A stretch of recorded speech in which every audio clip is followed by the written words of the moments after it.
Well, I'm back in Westminster after the summer recess to find Tory MPs even more determined to show that they're out of touch with the reality. One of them is Pauline Latham, a local MP, who was demanding a debate on Big Ben's bell falling silent while refurbishment works are carried out. Big Ben's bongs are silenced. They're loved by the community, they're loved by international visitors. Could we please have a debate as to why this has happened, and is it beyond the wit of man for silencers to be worn by the worker? It's not only Pauline, another Tory MP, Peter Bone, presented a bill that would require everybody to pay for routine healthcare payments, rather like the way in which we currently pay for dentistry. But as these Tory MPs compete for the title of Dumb and Dumber, let's put another shrimp on the barbie. New research by the TUC has shown that 1 in 8 workers are skipping meals, while 1 in 6 go without heating to make ends meet.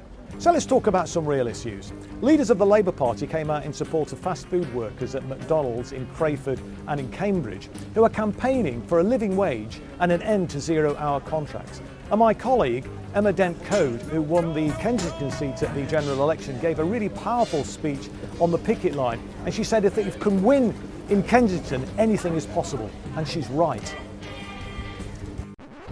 This week saw the first PMQs after the summer recess as well, and once again Theresa May refused to answer Jeremy Corbyn's questions, and without a trace of irony she said that this government is improving the conditions for working people.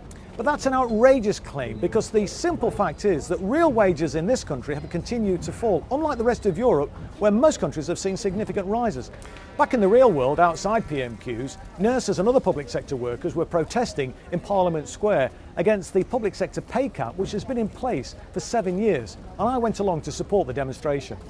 Why are you here today, and what is it you're calling on the government to do? Well, I think they need to value public servants. I mean, I've been in the NHS for 35 years, seen many changes, but never felt as devalued as I am currently. My partner works for a local authority, exactly the same scenario. I've lost many friends from the nursing profession who've retired early, and I look around my office, we're all my age, we're all in our 50s. What's going to happen? We're not going to attract nurses.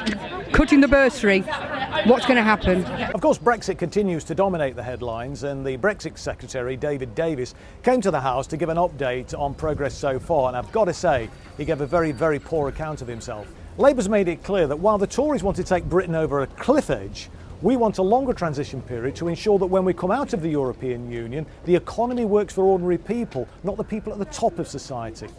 And finally, on an issue that's close to my heart, and thousands of my constituents feel the same, I was delighted to see Jeremy Corbyn coming out in opposition to the Badger Call this week, alongside Brian May. Okay, that concludes our tape. I hope you've had some fun and maybe you get something out of it.